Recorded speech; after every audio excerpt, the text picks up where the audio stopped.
Bom dia, pessoal! Muito bom Bom dia! dia, Bom professora! Tudo dia! bem? Bom Bom dia! dia! Muito bom dia! Vamos começar nossa aula de Direito Civil, galera do bem! Vamos lá! Já está projetando a tela para vocês? Eu acho que não, né? Espera aí. Sim, tá Sim! sim. Ô, Glória! Visualização da pessoa natural. Legal. Vamos terminar essa partezinha aqui, que a aula passada a gente começou a falar dela e essa aula a gente termina. Já vamos tentar já falar de personalidade, porque daí direitos da personalidade aí a gente encerra a unidade 2 e aí a gente faz uma prova bem legal. Vou ter bastante tema para perguntar. Então, vocês não Ô, perguntem nada para professor, poder descer matéria em vocês. Aí, no final da aula, eu digo o que vai cair na prova. você pediu para anotar que nós falaríamos de modificação de nome por adequação de gênero. Tá, legal. Então, vamos chegar Era lá. isso que você tinha pedido Obrigada. para anotar. Você já tem 10 na prova, você não precisa nem fazer, tá? Porque você me ajudou. Uhul! Eu acho que eu já tô com 100 pontos aí, né? Tem Tô ponto não, tô até o não. 10º semestre. Se tirar o 1, acho que corresponde à minha nota. A Vamos real. lá. Tô pronto. Olha lá. Então, na aula passada, a gente terminou aqui, ó.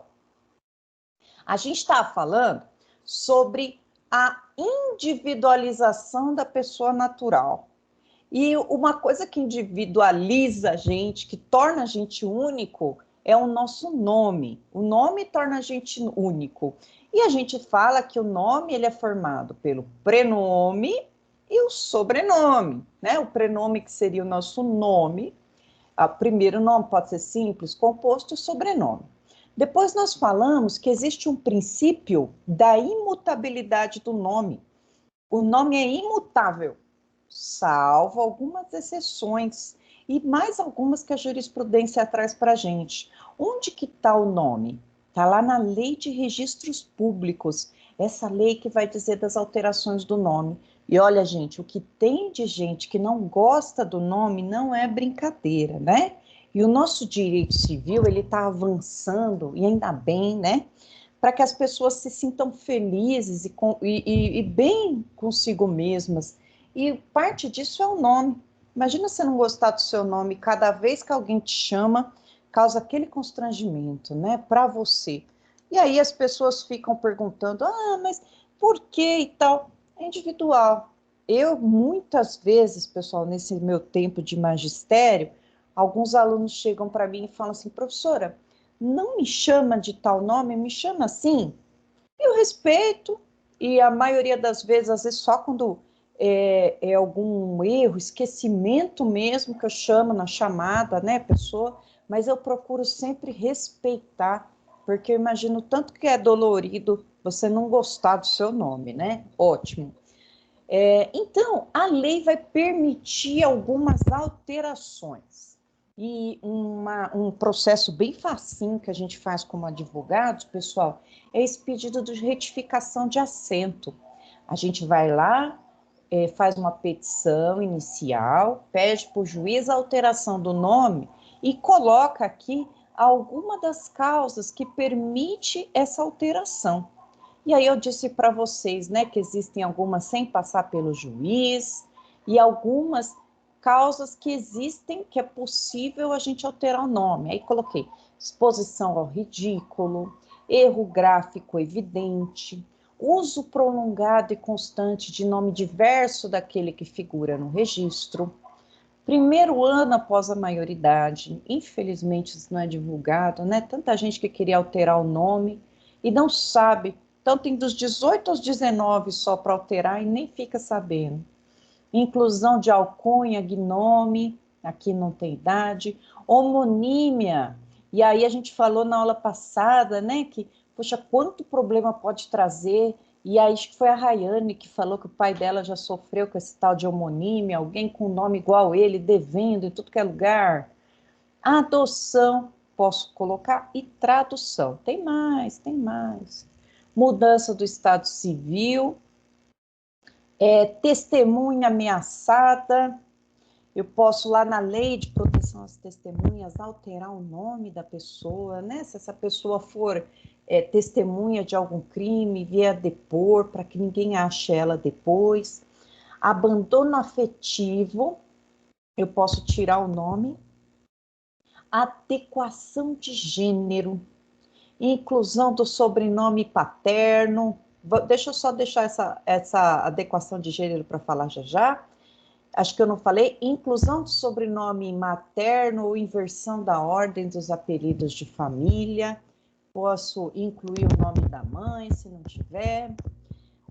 E aqui, o último é a lei Clodovil, o enteado ou enteada, havendo motivo ponderável, e na forma dos parágrafos 2º e 7 desse artigo, que é o artigo 8º da lei, no artigo 2º, parágrafo 8º, poderá requerer ao juiz que no registro de nascimento seja averbado o nome de família do seu padrasto ou madrasta, desde que haja expressa concordância, sem prejuízo aos apelidos de família.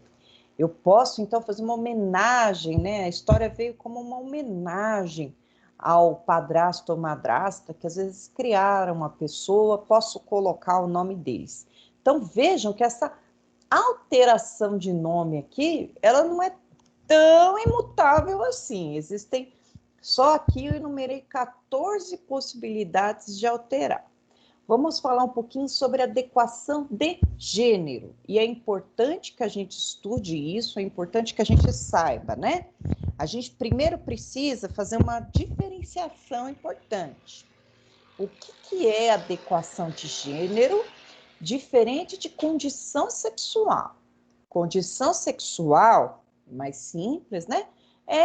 Significa quem que essa pessoa quer se relacionar. Essa é a condição sexual. A gente não fala em opção, porque já tem bastante estudos dizendo que é uma condição. A pessoa já nasce assim. Ou ela pode nascer bissexual, né? Gosta dos dois sexos, ou homo, só de um, né? Homo, um, hétero, dois. Ou de sexos diferentes, mesmo sexo, isso aqui é condição sexual. Condição sexual é com quem que essa pessoa quer se relacionar. Interessa para quem isso? Só para ela, né? Ela que tem que saber quem que ela põe na cama dela. Eu acho que se a gente partir desse pressuposto, muita coisa já fica definida na nossa cabeça, né? Cada um no seu quadrado, já dizia o grande filósofo do funk, né? Filósofa do funk. Né? Quer relacionar com o mesmo sexo, não quer, é ela que decide, essa pessoa que vai decidir. Isso é condição sexual. Agora, adequação de gênero é totalmente diferente. Então, vamos pôr em caixinhas diferentes. Adequação de gênero significa essa pessoa nasceu com a alma feminina num corpo masculino, vice-versa. A alma masculina num corpo feminino. A gente fala alma no sentido lúdico da história, mas essa pessoa, ela não se identifica com o sexo que ela tem, ela não se identifica, ela sempre se identificou de outro gênero, ela nasceu menina, mas ela se identifica com o sexo masculino, e vocês devem imaginar o quanto difícil isso deve ser, quão triste que deve ser para uma pessoa não se adequar ao gênero de nascimento, a gente chama de gênero normativo. Então, para que essa pessoa se sinta feliz no corpo dela, ela vai querer adequar o gênero dela, que é um direito dela, conquistado há pouco tempo, né? De poder se expressar na sociedade com o gênero que ela entende ser o seu correto, né? Então, a pessoa nasceu aqui com o corpo trocado, vamos pensar nessa adequação de gênero. Ela vai poder alterar o nome dela no registro? Sim, vai poder alterar o nome no registro. Vamos lembrar que a nossa sociedade vai buscar o que é melhor para a pessoa na sua vida social.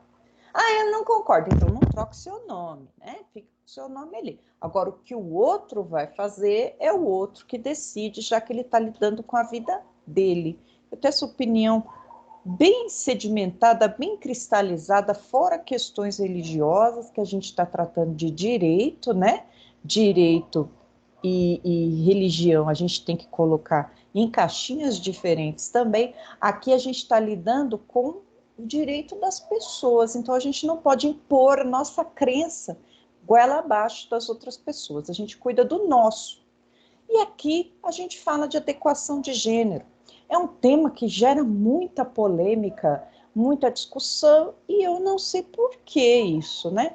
Até eu ouvi de um aluno esses dias, mas, aí a mulher quer alterar gênero, quer passar para o gênero masculino, para ter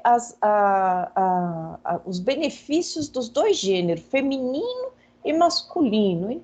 Mas você acha que uma pessoa vai querer passar, né, por toda a dificuldade que é você nascer num corpo trocado para ter algum benefício? Eu acho muito difícil isso, né? Porque, poxa, deve ser complicado ali você viver numa sociedade em que o heteronormativo, que é o que é a regra, você é exceção. Então, já começa que você é excluído, as pessoas tentam alterar seu gênero ali o tempo todo.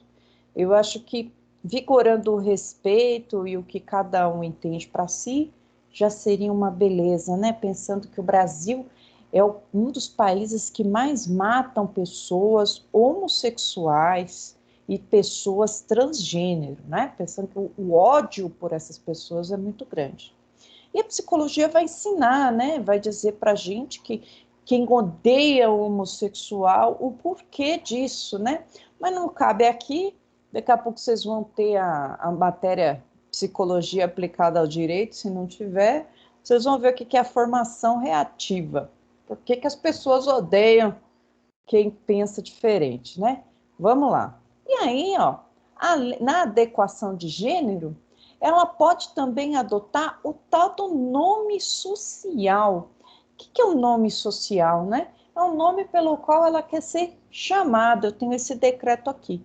Mas ela pode alterar o gênero também lá na certidão de nascimento. Não precisa pôr o nome social. Ela altera na certidão de nascimento o nome dela. E não tem nenhuma remissão dela ou dele, tá, pessoal?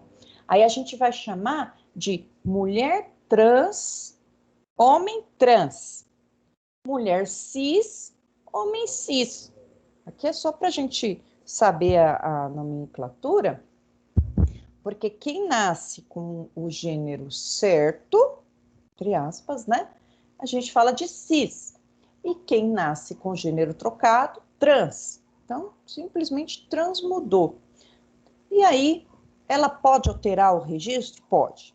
Tem alguma remissão ali que ela era homem e passou a ter o gênero feminino? Não, não tem remissões nenhuma.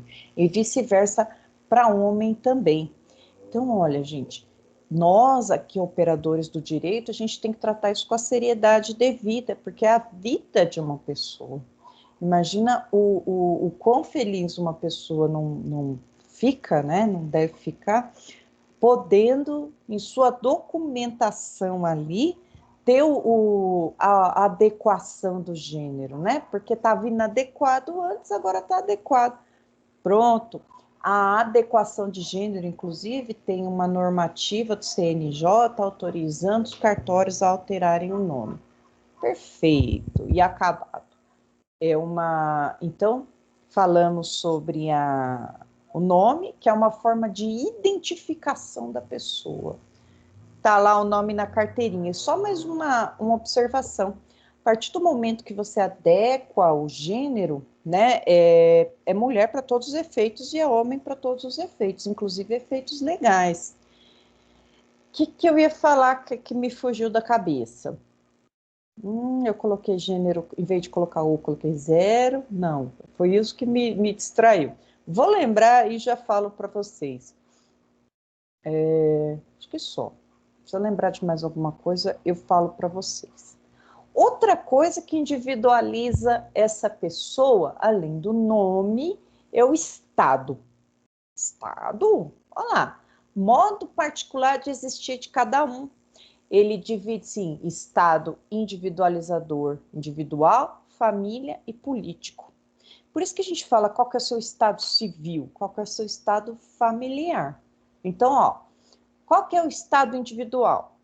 Modo de ser do indivíduo quanto? A idade, o sexo, cor, altura, sempre minto nesse quesito, peso então, raça e demais características da condição orgânica. Então, estado individual, eu vou individualizar o ser humano pelas características próprias. Dentro do estado familiar dessa pessoa, eu vou identificar quem é ela dentro da sua família. Olha lá, indica a sua situação da família no que tange ao matrimônio e ao parentesco. Aqui que é o estado civil.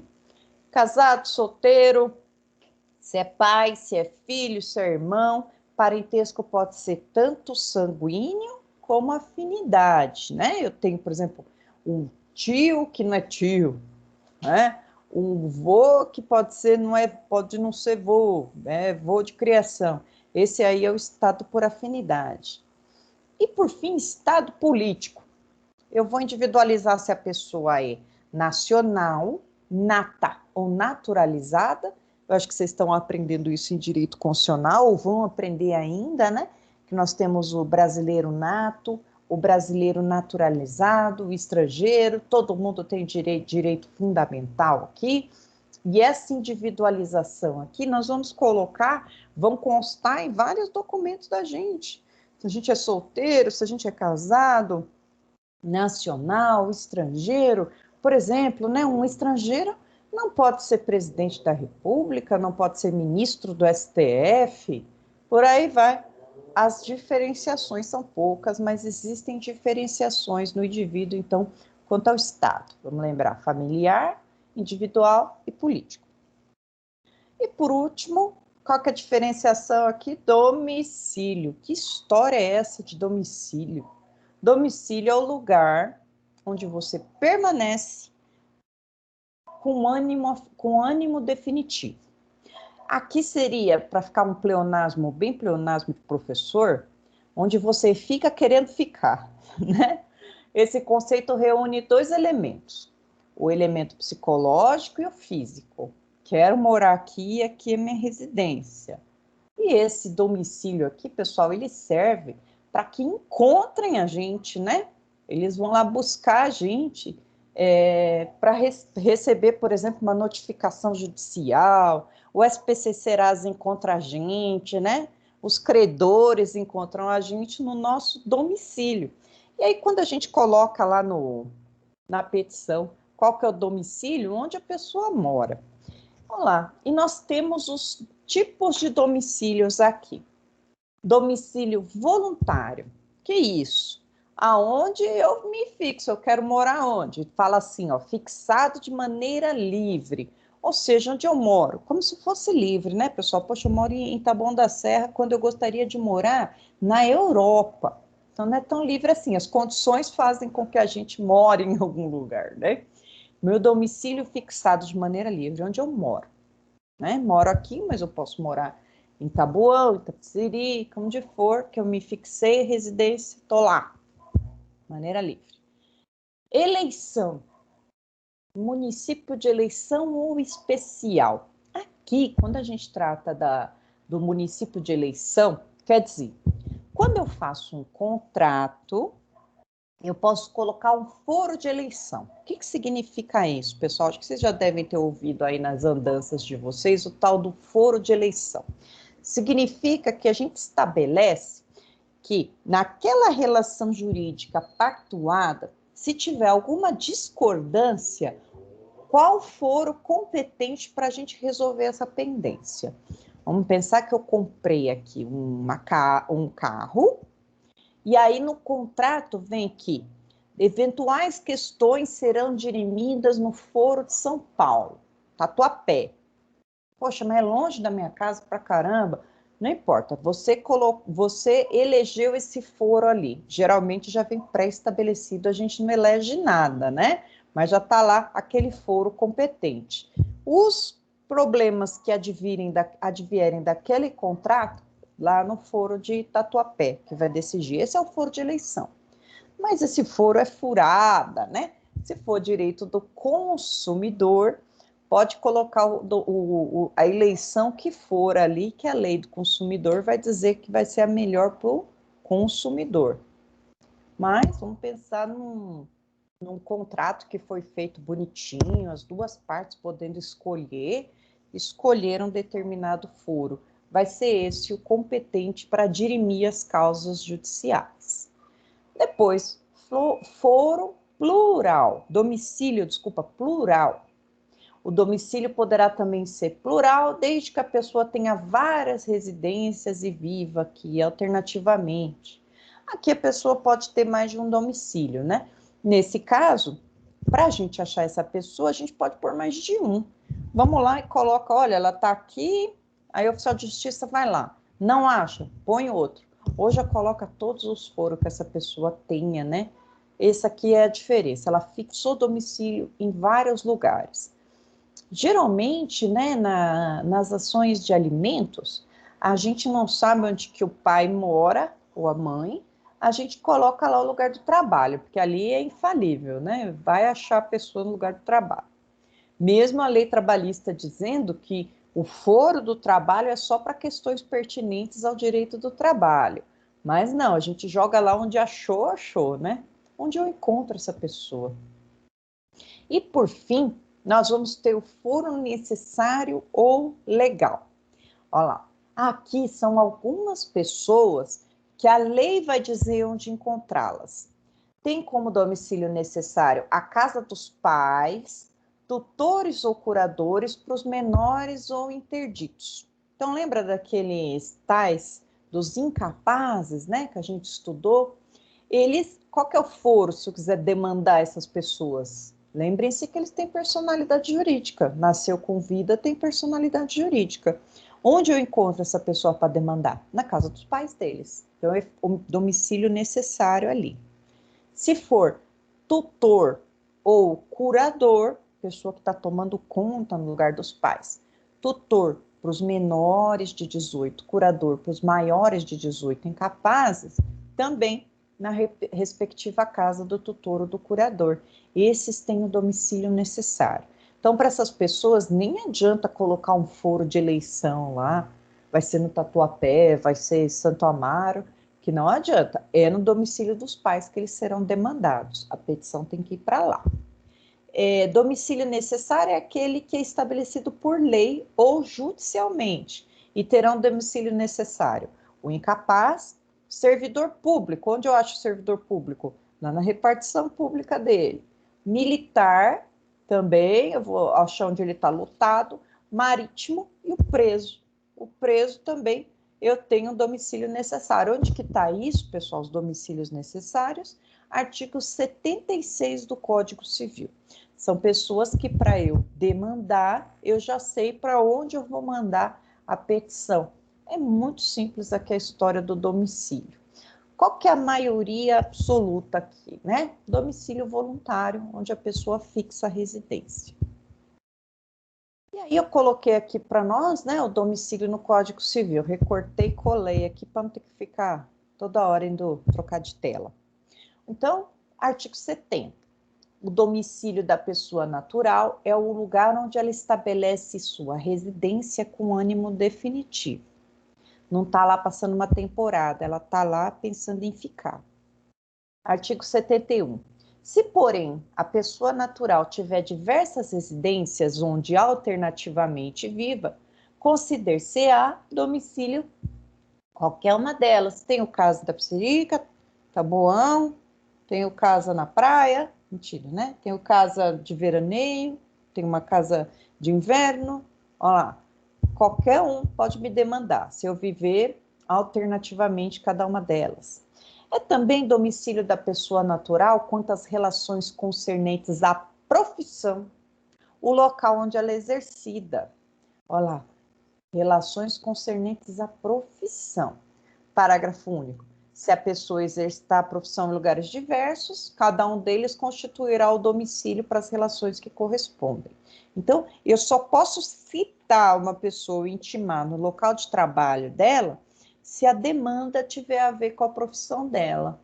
Senão, não. Senão, eu tenho que ir atrás dela na casa dela.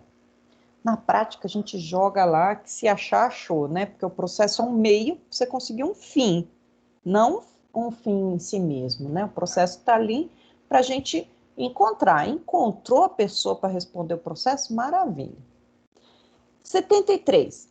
Ter-se-á por domicílio da pessoa natural que não tenha residência habitual o lugar onde foi encontrada. Você quer citar aqui um cigano Igor, né?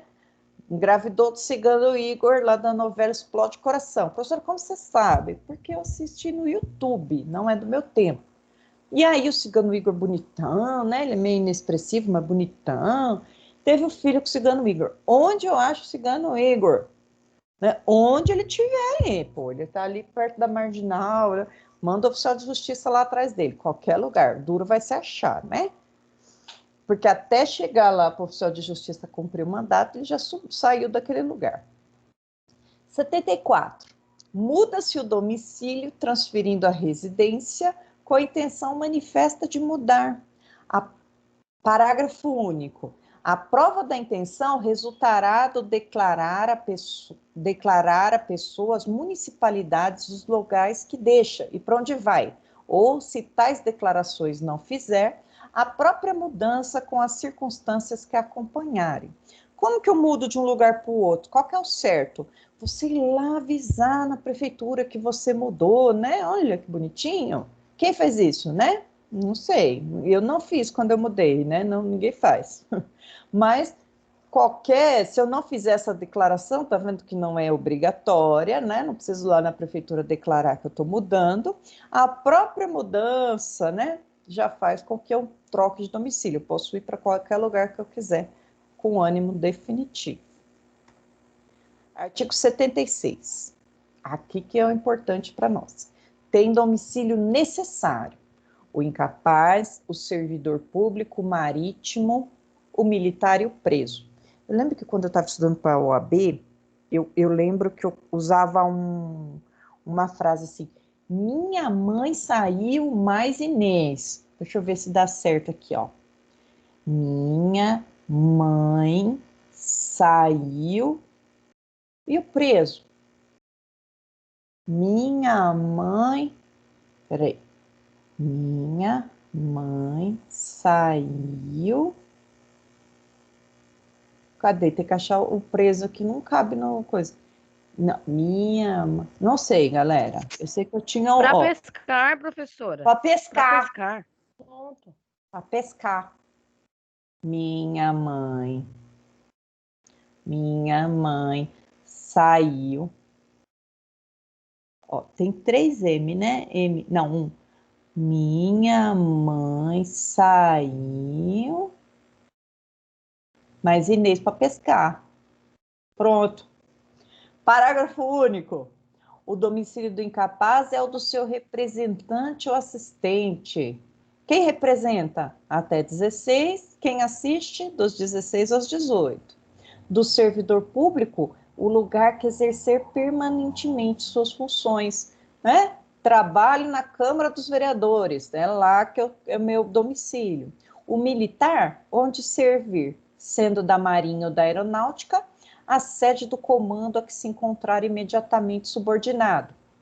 O marítimo, onde o navio estiver matriculado. Já pensou, gente, a gente ter que citar um marinheiro? Puxa vida, não é difícil não. Onde está o navio matriculado? O navio tem matrícula. É lá que a gente vai citar ele. E o preso? O lugar em que ele cumpre a sentença. Maravilha, aí é mais fácil a gente achar o preso. Tem registro, né, no banco de dados.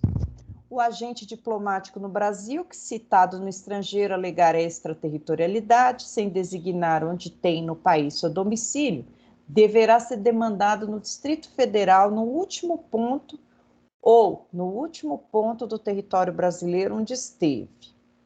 Agente diplomático citado no estrangeiro. Nos contratos escritos, poderão os contraentes especificar domicílio onde se exercitem e cumpram os direitos e obrigações deles resultantes. Aqui é o domicílio de eleição. Lá no contrato escrito, onde eu vou dirimir as questões contratuais acerca dessa pendência judiciária aqui. Então, eu posso colocar lá. Esse é o domicílio. Acabou. Vamos para o direito da personalidade. Não pense que acabou, pessoal. Partezinha facinho, então.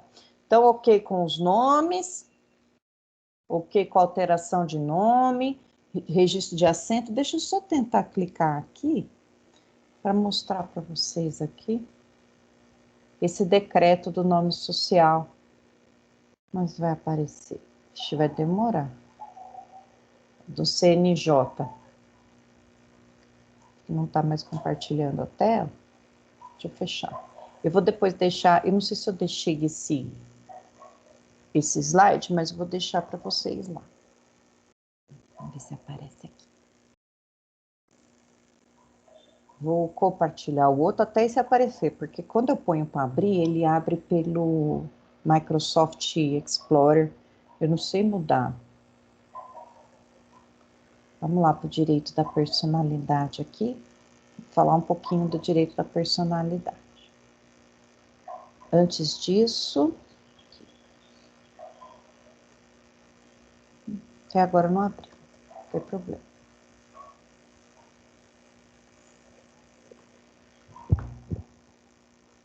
Aparece aí, rapaz. Minha mãe saiu, mas Inês pescar. Não vai. Aqui. Ah, que estava querendo aparecer o CNJ.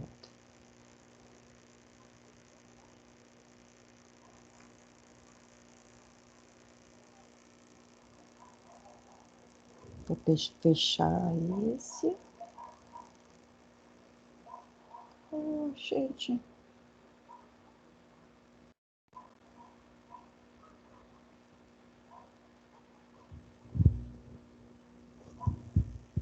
Vamos ver se tá compartilhado.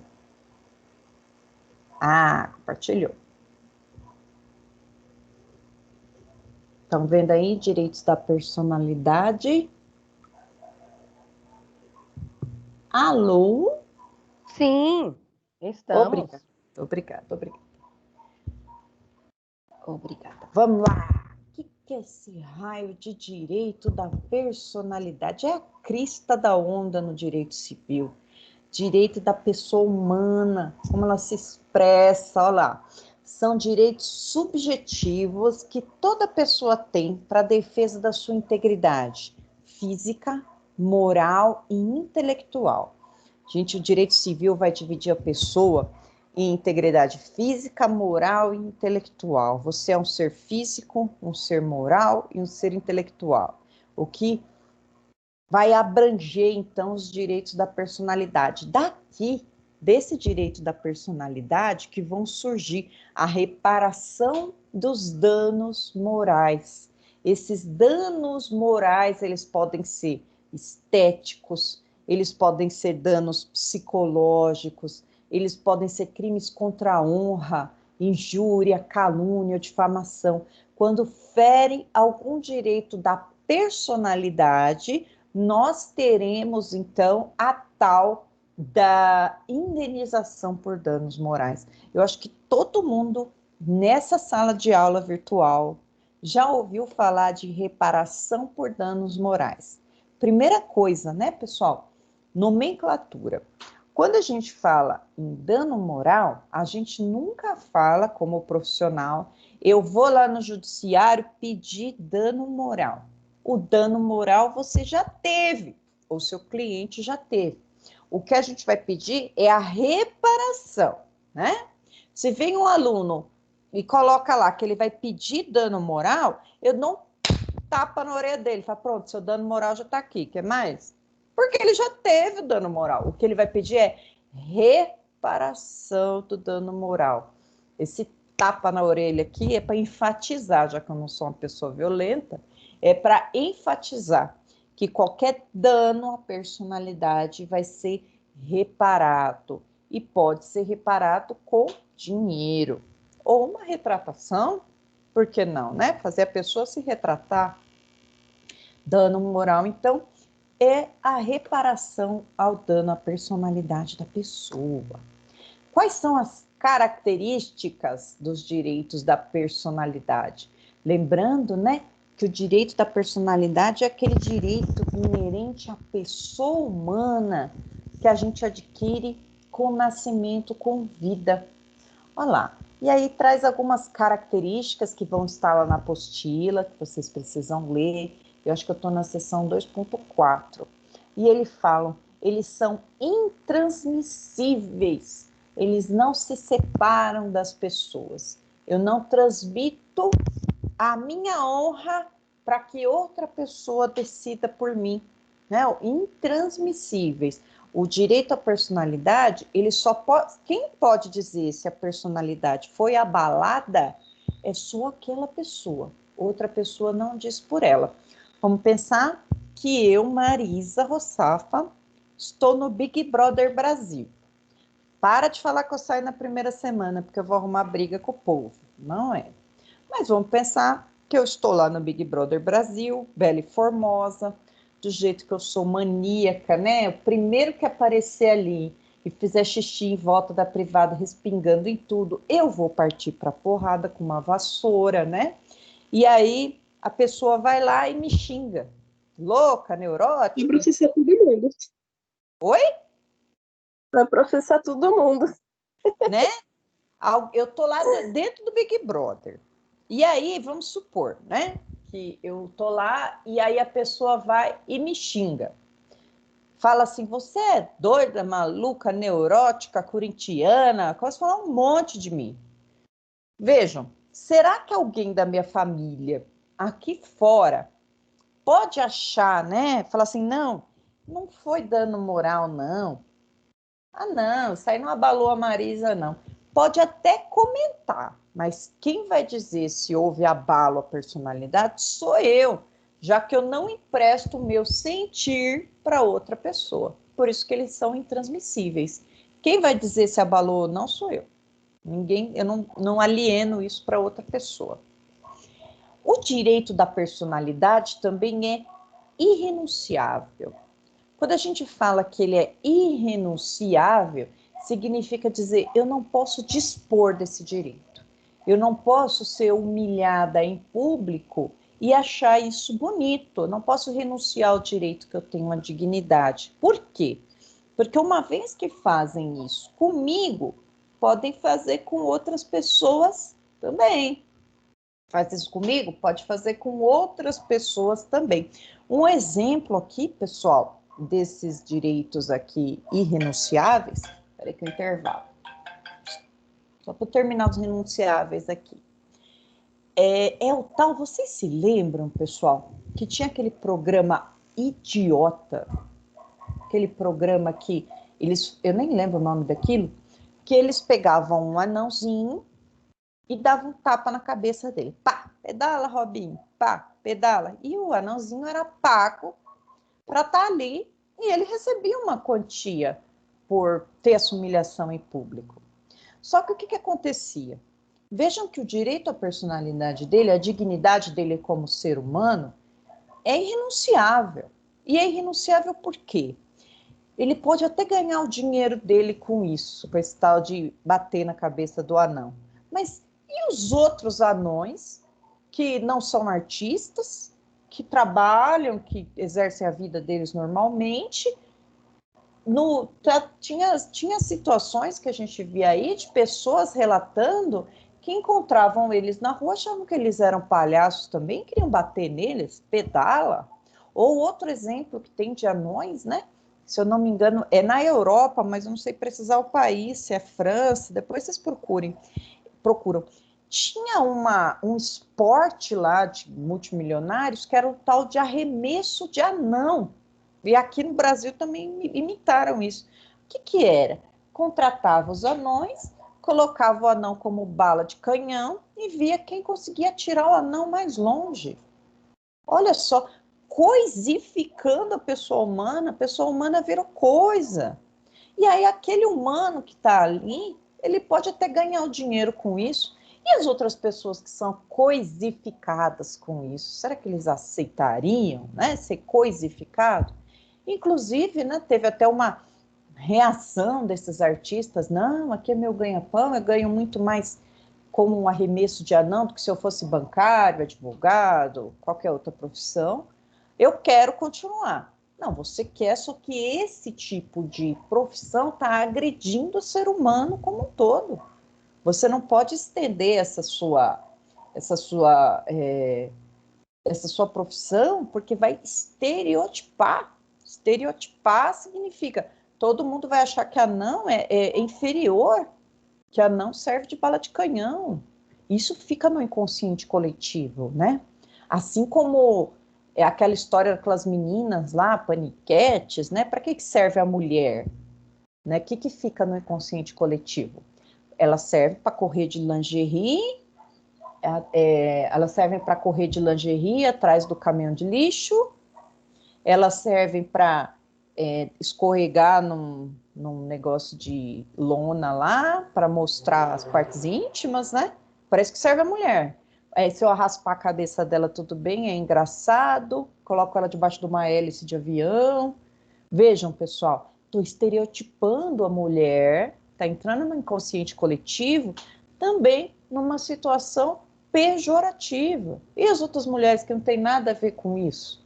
Né? Aí o marido olha para a mulher dentro de casa e fala assim, pô, posso raspar a cabeça dela, posso jogar ela do barranco, posso fazer as maiores mazelas no mundo com ela, porque na TV está mostrando que é bonito. Então vejam por que esses programas já não têm mais toda essa repercussão e nem podem mais ter esse tipo de coisa na televisão, porque os direitos são irrenunciáveis, os direitos à honra, à personalidade das pessoas. Ah, mas tá ferindo só aquela ali. Mas no inconsciente coletivo todo mundo entra de lambujem na história. Então vamos parar aqui, 20 minutinhos para o nosso intervalo, são 9h20, 9h40 a gente volta. Combinados, pessoal? Essa parte de direitos da personalidade é interessante, eu gosto bastante.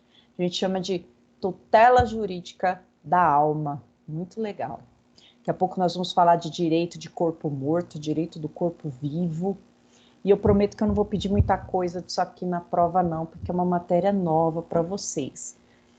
Então, vamos fazer o intervalinho, eu volto em 20 minutos. Combinado, minha gente? Tô gravando? Tô. Então, eu tô na simpatia aqui. Até já, pessoal.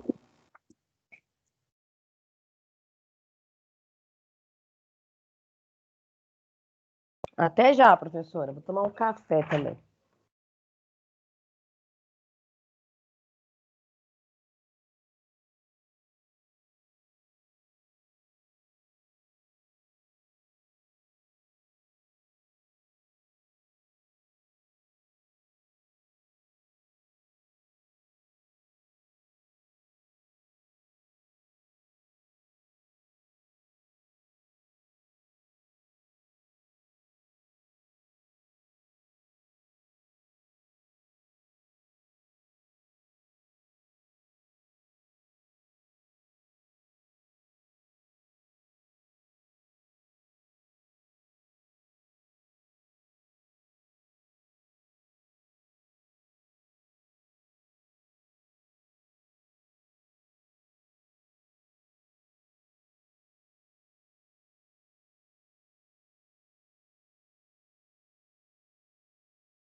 Vamos voltando aqui, galera. Acorda, Flávia.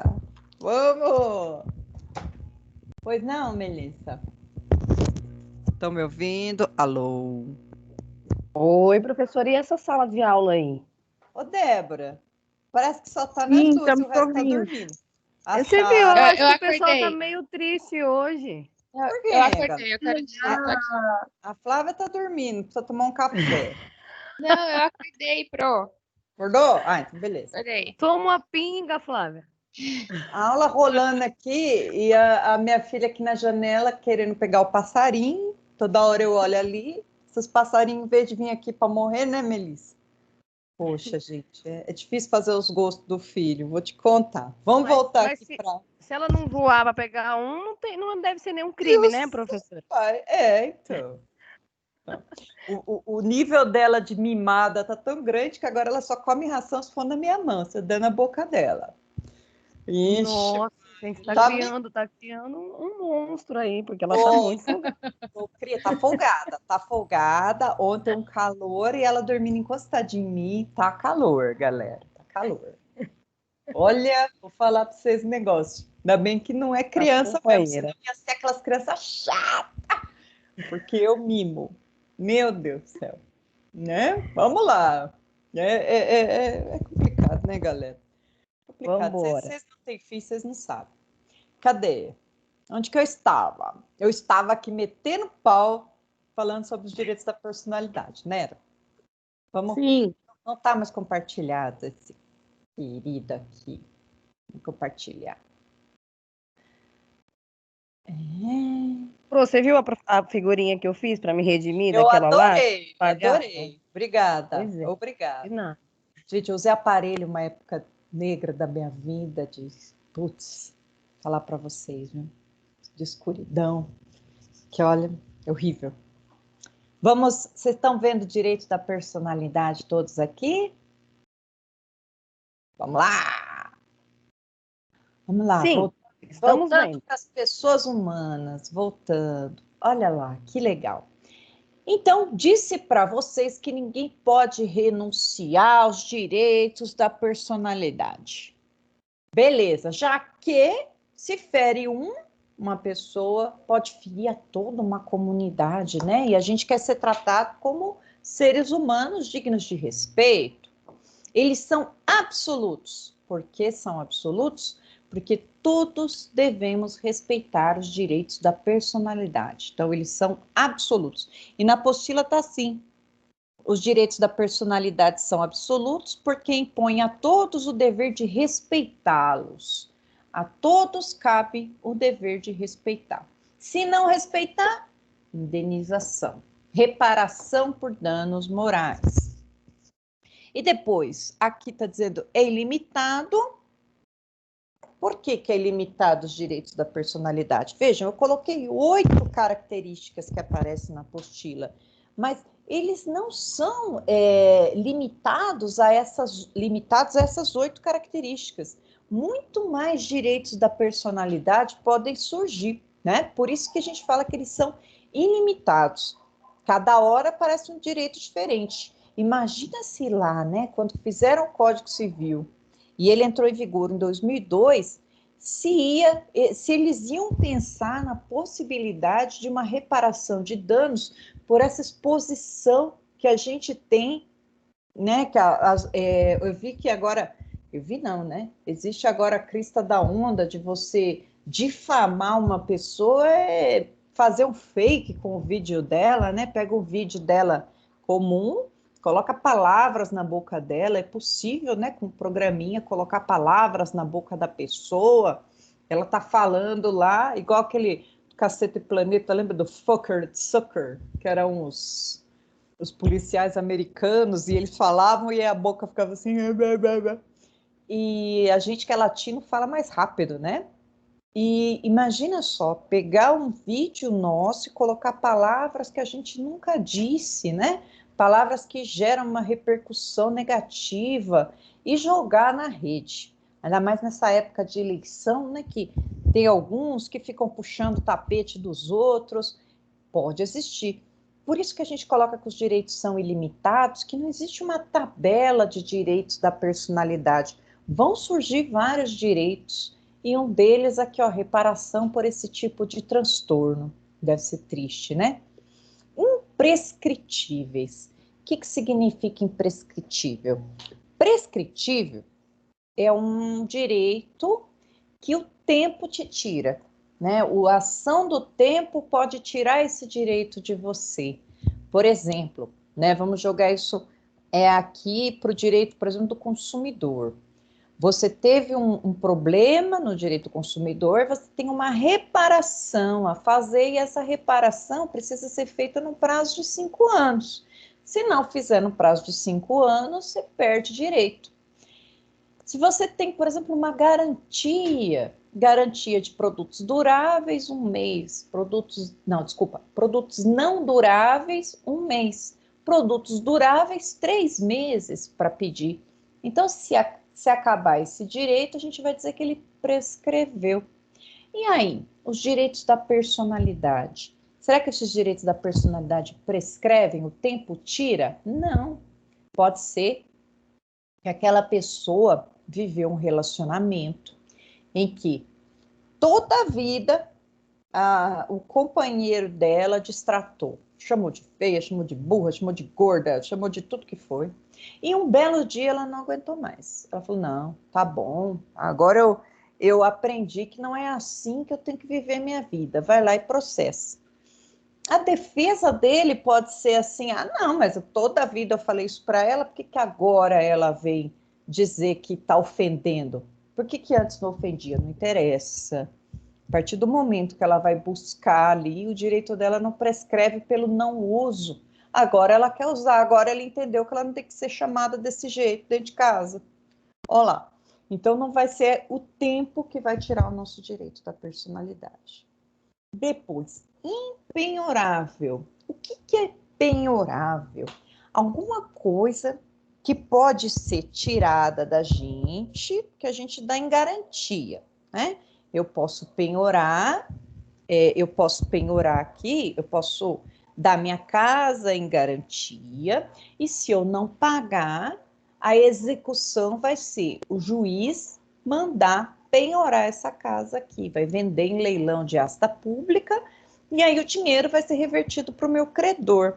Será que o direito da personalidade eu posso penhorar? Dizer assim, olha, você fica com o meu direito à imagem durante tantos anos. No Brasil não pode.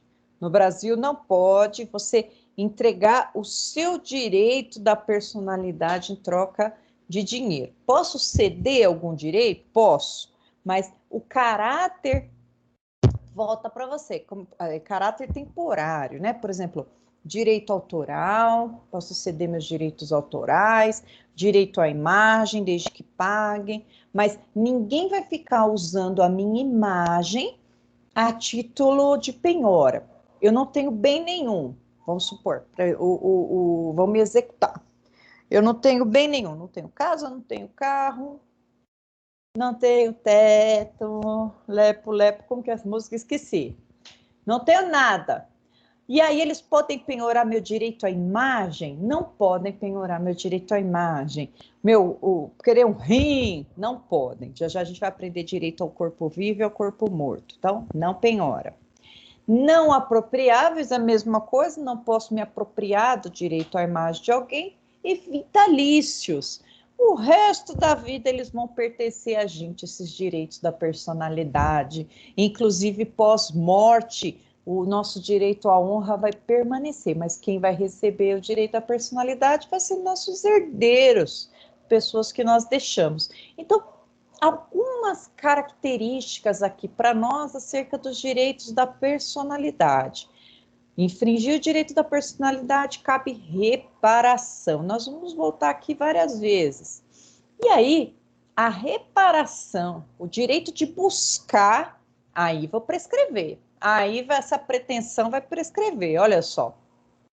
No direito civil, prescreve essa pretensão em 3 anos. Vai estar lá no artigo 206, parágrafo 3º, inciso 5º.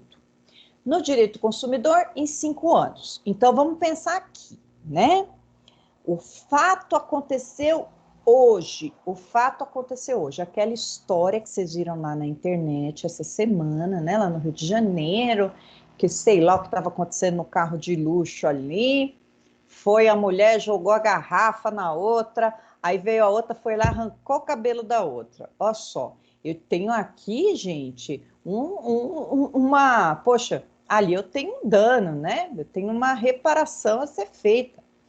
E aí, o que vai acontecer? Quanto tempo essa pessoa tem para entrar? Vamos pensar na menina que estava sentada, né? Pelo que eu entendi ali, parece que elas estavam discutindo porque estavam parando o trânsito. Eu não me aprofundei, mas teve uma agressão, né? Ela jogou a garrafa e a outra foi lá e bateu nela, né? Vamos pensar que essa que apanhou, que estava na cadeira, ela queira pedir a reparação do dano moral pela lesão ao corpo dela, né? Me machucou, me bateu, isso foi filmado. Quanto tempo ela tem? Desse fato que aconteceu, vamos chutar que isso foi na sexta. Ela tem 3 anos para pedir essa reparação por esse fato. Ela teve um abalo à personalidade dela. 3 anos para pedir. E se fosse um dano relacionado ao direito do consumidor? Aí seriam 5 anos. Só para fazer a diferenciação aqui, que nós estamos na esfera civil, são 3 anos. Se fosse um abalo lá no direito do consumidor, 5. Daquele fato. Mas e se no outro mês alguém puxar o cabelo dela de novo, ou a mesma pessoa? Daquele fato, ela tem mais 3 anos para procurar a justiça. Então, a reparação do que aconteceu, eu tenho 3 anos a partir do fato. Não quer dizer que acabou o direito dela de pleitear o dano à imagem, ao corpo físico dela, à moral dela. Não, mas por fato, 3 anos. Simples, né? Aí depois a gente vai falar sobre, dentro dos direitos da personalidade, sobre o direito do corpo vivo, direito ao corpo morto. Olha só, quando a gente fala nos nossos órgãos, também faz parte do direito da personalidade. Vejam aqui que o direito da personalidade vai abranger o físico, o intelectual e o moral. Então, parte física faz parte dos direitos da personalidade. Eu posso doar órgãos em vida ou em morte? Como que funciona? Olha só, eu tenho uma lei específica para isso, é a 9434 de 97, e ela vai dividir em 2 campos diferentes. Em vida, posso doar? Doar, posso. E vender? Não posso. Não posso onerar o corpo de jeito maneira para doação. Olha só, o que eu posso doar em vida? Somente órgãos regeneráveis ou um rim. Eu posso doar órgãos regeneráveis ou um rim. O que são órgãos regeneráveis, gente? O fígado se regenera, o sangue se regenera. Semana passada, eu acho que foi que eu doei sangue. É uma maravilha doar sangue. Você sai de lá todo feliz, falando, poxa, fiz minha parte aqui, né? Inclusive, quando vai doar sangue, a coisa mais engraçada que tem, né, gente? Quem já doou sabe que fica lá doando, daqui a pouco você só vê os homens desmaiando. Difícil ver uma mulher desmaiando. Agora, homem, levantou todo feliz, é a hora da pessoa cair, né? Vai lá e fica mole. E eu não sou muito zoeira nem nada, fiquei lá dando risada dos meninos. Inclusive, tinha um menino do meu lado, eu falei, você vai desmaiar. Ele, não vou, você vai. E ele desmaiou, né? Boca maldita. Mas homem Gente, que isso? geralmente desmaia. Principalmente da primeira vez que vai doar. Lembro que eu levei meu irmão uma vez para doar e ele tem medo. Nossa Senhora, ele queria uma bolsinha de sangue P. Ele falou que aquilo que na agulha era um bambu. Enfim, foi doar meia bolsinha, quase que recebeu 3, de tanto que ele passou mal. Foi um vexame, né? Homem geralmente tem um pouco de medo, né, de doação. Posso doar? Posso. Posso vender sangue? Não, só doação. Né? Então, olha lá, em vida, somente órgãos regeneráveis e rim. Pode ser remunerado? Não, não posso. Não posso vender o rim. Eu posso indicar o destinatário para o meu rim. Posso indicar o destinatário, então, para o meu fígado. E a doação de sêmen? Tem a doação direta, não afasta a paternidade. Olha só, né? Vai lá, o homem quer... não, eu vou fazer essa doação direta para aquela mulher, ela é um casal homoafetivo, elas querem ter um filhinho. Vejam se as meninas ali tiverem de má fé, pode colocar o pai ali, porque a doação direta não afasta a paternidade, não tem lei para isso. Mas, se quiser afastar a paternidade, vai numa clínica, e aí nessa clínica faz uma inseminação artificial, e aí as duas mães, elas podem ter, né, sem esse pai correr risco, né, sem ele correr risco. Pode registrar duas mães? Pode registrar duas mães. Dois pais? Podem registrar dois pais. Por isso que eles vão buscar, gente, a tal da barriga de aluguel fora do Brasil.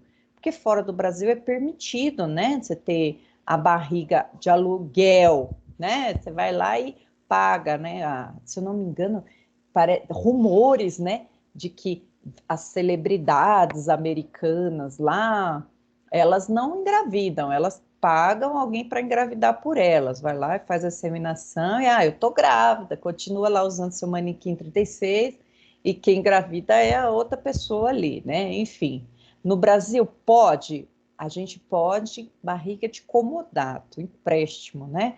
Você engravidar para sua irmã, sua mãe, tem que ter uma relação de parentesco, aí pode. E após a morte? Após a morte ainda permanece o direito ao corpo morto? Aqui a gente sabe que o direito ao corpo vivo, só órgãos regeneráveis que a gente pode doar, e não pode ter como que fala? Uma depreciação do seu corpo, né? Se o seu rim não estiver muito bom, você não pode doar. Tem que estar ótimo ali.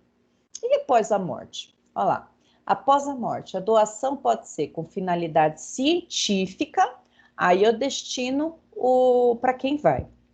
Eu deixo lá escrito que eu vou destinar o meu corpo para a faculdade de medicina, para que eles façam os estudos, né? Eu trabalhei numa faculdade de medicina na época da faculdade, na verdade eu era bolsista, né? Trocava a bolsa pela mensalidade. E aí, tinha o laboratório de anatomia lá na faculdade, lá na USEC, não sei se vocês conhecem, e aí era só aquele cheiro de formol e um monte de pedaço de corpo, tinha braço, tinha perna, tinha muitas coisas ali que a gente ia lá ver, né? Eu morria de curiosidade, né? O pessoal tinha medo, eu queria lá ver os órgãos, e aí o pessoal da medicina mostrava, né? Eu ficava ali envolvida com a galera, e são pessoas que destinam o corpo lá para estudo. Olha que interessante. Geralmente, os próprios médicos mais antigos, eles destinam a ciência a doação dos seus órgãos. E aí já fala, olha, vai para tal lugar. Olha que legal. E transplante? Quero deixar, eu sou doadora de órgãos, já avisei para todo mundo da minha família, pode doar todos os meus órgãos, né? Aí, só que o transplante, nós temos uma fila única no Brasil de transplantes. E aí, nessa fila, a galera fica aguardando, precisa de córnea, precisa de coração. Dentro dessa fila, existem as super prioridades, né? As pessoas que estão mais necessitadas dessa doação. E aí, critérios técnicos dos médicos que vão definir aqui esses transplantes. Não pode ser remunerado, né? Não posso vender um rim. Quando a pessoa falece, o que precisa acontecer? A família precisa dizer que aceita a doação de órgãos. É uma prática fácil? O que vocês acham? Não. É super difícil. E é difícil por quê? Porque a morte clínica, pessoal, a morte clínica é a morte encefálica. O que significa isso? O cérebro morreu, mas o corpo ainda continua na máquina. Até para doar o coração, os órgãos, é preciso que a gente esteja bombeando sangue. E nessa hora, o médico está lá na frente da pessoa na UTI e fala, olha, a gente já fez todos os testes, como são feitos os testes? Eles vão, desliga um aparelhinho aqui, desliga outro e vai testando para ver se a pessoa tem algum reflexo, alguma reação. Se a pessoa não tiver, eles seguem esses protocolos. 6 horas, depois mais 6 horas, seguem os protocolos. Aí eles chegam na pessoa e falam para a pessoa da família, olha, em 6 horas ela vai ser declarada morta, não tem o que fazer aqui, ela já teve a morte encefálica, já morreu o Isso já cérebro, aconteceu na minha família. da minha também. Já morreu o cérebro, já morreu o encéfalo, já morreu, o céfalo é tudo, já morreu. E aí? Posso doar os órgãos?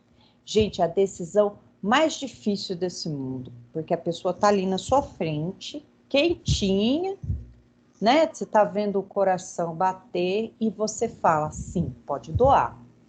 Só que aquela, pra gente, né, que acredita em alguma coisa ou não, a gente fala, poxa, como que eu autorizo uma doação se a pessoa está ali quentinha e aconteceu comigo, né? Não comigo, Marisa, que eu não estou aqui, mas com uma pessoa muito próxima da minha família. A irmã da minha mãe teve o aneurisma, igual a Marisa do Lula.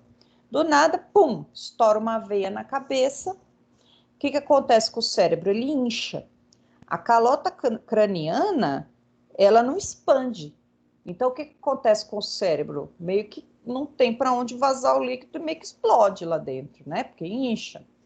E aí o aneurisma é fatal, né? Não é uma coisa que não dá para você diagnosticar, ela nunca fez um exame para saber e pum, morreu. Morreu não, ficou com morte encefálica, aí eles abriram a cabeça para drenar o líquido e tal, mas não teve jeito.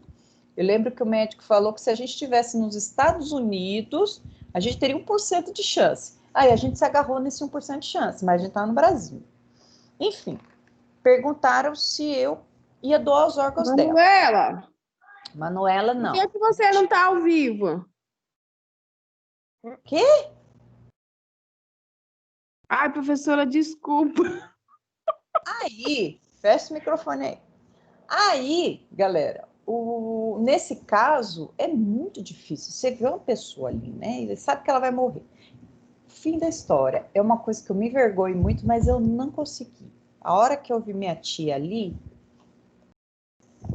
rosinha, bonitinha, 50 e poucos anos, eu não consegui. E eu sou a maior ativista desse mundo, né? Então, eu não sou a pessoa que eles têm que perguntar.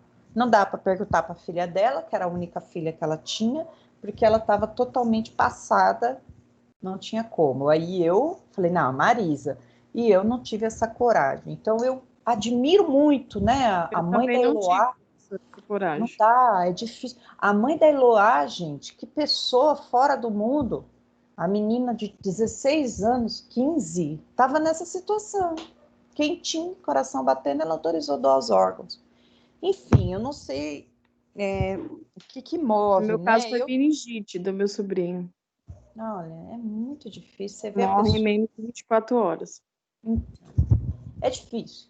Mas pode doar? Pode, e é tão lindo, porque as pessoas vão ficar vivas ainda no corpo de outras pessoas. Exatamente. Vão ficar vivas no corpo de...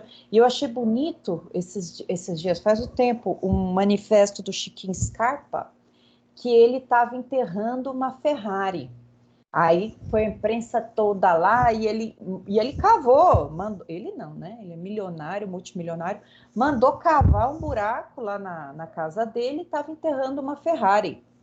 E aí ele queria chamar a atenção para doação de órgãos, dizendo, né, que a gente enterra a coisa mais preciosa do que uma Ferrari. Os órgãos das pessoas estão sendo enterrados, não estão doando. Ele tem uma história triste, que ele doou um rim para o filho, e o filho morreu depois de um tempo, e ele agora fica na hemodiálise por causa desse rim, deu problema depois para ele, e trazendo essa bandeira, né? Pena que foi pouco divulgado, mas ele enterrou um carro importado lá, a Ferrari, caríssima, mostrando que aquilo ali era bem material que você não comprava. Você comprava mais um órgão, estava sendo enterrado todos os dias, né? Para despertar essa consciência. Mas é difícil, mesmo tendo consciência, é difícil. Então, o que a gente tem que guardar aqui? Em vida eu posso dar o destinatário. Em morte eu não posso escolher para quem que eu deixo os meus órgãos, salvo se eu for doar para fins científicos, que daí já pode ser qualquer tipo de morte, a pessoa já morreu, aí sim, doa, não enterra, ou doa parte, pele, para fins científicos de faculdades, né? E aí eu coloquei aqui barriga de aluguel. Esse de aluguel tem que ser com muitas aspas, porque no Brasil a gente não pode, a gente fala de gestação de substituição. A mãe, então é o óvulo da mãe, o esperma do pai fecunda in vitro e implanta numa outra mulher, né? Não é possível alugar o ventre no Brasil, e aí a gente tem essa resolução do Conselho Federal de Medicina, dizendo as circunstâncias em que é possível essa gestação em substituição. Gestação em substituição. Gente, eu não vou aprofundar aqui no direito da personalidade, porque senão vai ficar meia matéria, né? Anotem aí que a gente falou sobre as características do direito da personalidade, começamos a falar de doação de órgãos, né? E vamos fixar, depois eu ia falar sobre eutanásia, distanásia, vamos deixar isso para a próxima aula, depois da prova. Vamos fixar aqui quais são os pontos que eu vou pedir para vocês na prova. Mas antes disso, deixa eu só compartilhar o Código Civil para mostrar um negócio importante para vocês que ficou faltando, e eu preciso falar rapidinho para vocês sobre o artigo 75 lá do domicílio. A Rayane me lembrou. Cadê o código? Minha sala de aula tá vazia ainda, ó. Vamos lá. Artigo 75, tá compartilhadinho aqui. 175? Não, 75. Olha lá. Ainda falando do domicílio, minha mãe saiu para pescar com a Inês. Olha lá.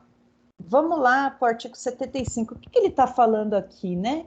Está falando as pessoas jurídicas. Quando a gente fala de pessoa jurídica, né? Pessoa jurídica, onde é o domicílio? Onde que eu cito uma pessoa jurídica? Olha lá, a União é uma pessoa jurídica, o Estado, o município é uma pessoa jurídica. Vamos pensar que a gente tem uma demanda contra a prefeitura, contra o Estado. Onde que a gente demanda? Olha lá, a União, lá no Distrito Federal, a sede da União, os estados nas respectivas capitais, o município, lugar onde funciona a administração municipal, né? Ali em Tapicerica, onde que é? Ali no parque, né? Parque Paraíso. As demais pessoas jurídicas de direito privado, o lugar onde funcionarem as respectivas diretorias e administrações, ou onde elegerem seu domicílio especial no seu estatuto. Eu quero citar aqui, ó, o extra hipermercados. Eu preciso saber qual que é o lugar que eu cito. Qual que é o lugar, onde funciona a diretoria e administração. Dica, né? Pega o CNPJ lá da nota fiscal do produto, coloca no site da Receita, vai aparecer para a gente, né? Por quê? Se eu citar aqui, pode ser que dê uma nulidade, né? Já que o Código Civil está dizendo que tem que ser na sede ou na administração. Tendo a pessoa jurídica diversos estabelecimentos em lugares diferentes, cada um deles será considerado domicílio para o ato nele praticado. Vários domicílios, qualquer um deles. Se a administração ou diretoria tiver sede no estrangeiro, haver-se-á por domicílio da pessoa jurídica, no tocante às obrigações contraídas por cada uma de suas agências, o lugar de estabelecimento no Brasil, que a ela corresponder. Quero processar o Google. A diretoria do Google é lá nos Estados Unidos. Então, onde ela tiver sede no Brasil, eu cito ela. Citar, né, chamar para o processo civil. Quero indenização contra o Google, tá expondo lá uma foto minha, um vídeo, quero que tire dos arquivos de lá. Aí, domicílio necessário a gente falou. Então, se perguntarem para a gente onde que eu cito a União, é lá no Distrito Federal, onde eu cito territórios e estados, o Brasil não tem território. Capital e município na sede da administração. Ótimo. Vamos voltar aqui, vamos fixar os pontos que eu vou pedir na prova de vocês aqui. Deixa eu ver, vou pegar nossa querida apostila. O que eu tenho que ler, professora? Você vai ler até o final da unidade 2. Até porque, né? Nós estamos falando aqui da unidade 2, na próxima aula nós vamos continuar, mas preciso que vocês saibam até o final da unidade 2. Todo mundo tem a apostila aí, eu deixei lá no AVA à disposição. O que eu vou pedir? Anotem aí que eu não vou anotar, quer dizer, eu vou fazer perguntas sobre... deixa eu anotar aqui, porque a prova, né? Fazer perguntas sobre... Da primeira parte aqui, eu vou perguntar alguma coisa sobre moral. Anota aí, depois mandei no zap para mim no grupo. Por favor. Moral e direito. Perguntar alguma coisa sobre obrigação moral e obrigação de direito. Todo mundo se lembra. Obrigação moral, obrigação de direito. Deixa eu ver o que eu vou perguntar. Vou perguntar sobre direito público e direito privado.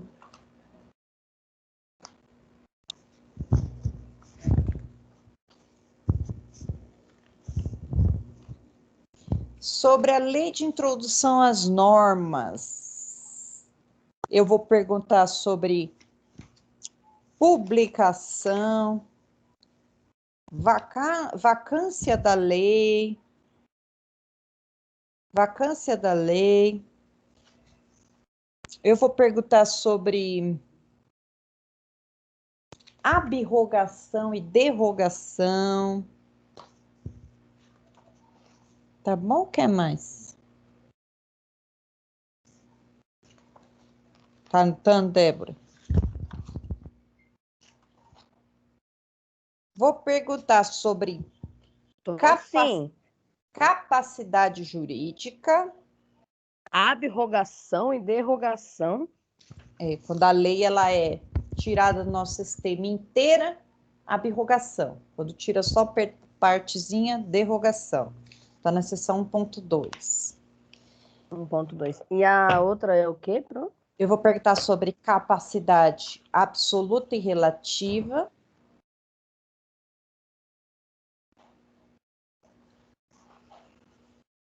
Personalidade jurídica.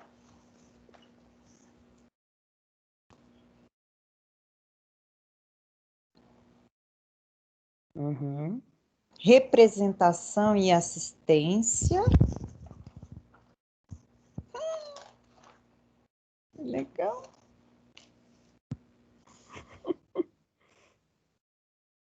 Eu vou perguntar sobre teorias da personalidade. Teoria natalista, concepcionista, personalidade condicional. Tá tão facinho. Você vai falando, vai vindo na cabeça. A lembrança na memória. Que bom, galera. Quer dizer que vocês estão aprendendo. Só falta a resposta agora. A pergunta vocês já sabem. Não tem nem a pergunta. Olha lá, viu?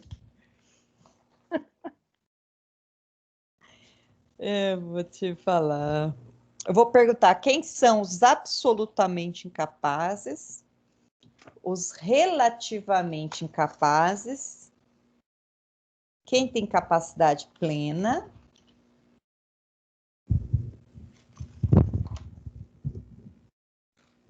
emancipação e os tipos de emancipação e alteração do nome, tá bom. Querem mais? Absolutamente pleno. O que mais, professora? Eu tenho memória de peixe. Pois volta a fita aqui. Eu acho que foi alteração do nome. Emancipação, que é a emancipação legal, voluntária e judicial. E alteração do nome. Tá bom, né? Perguntinha?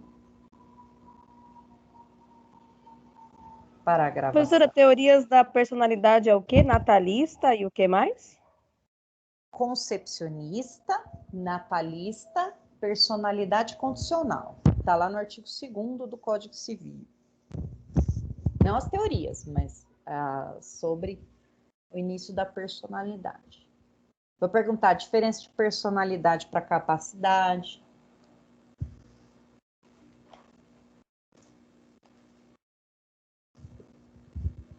Você também tem isso, professora? Ficar se juntando as duas perninhas e balançando? O meu marido fala que eu fico o dia inteiro assim.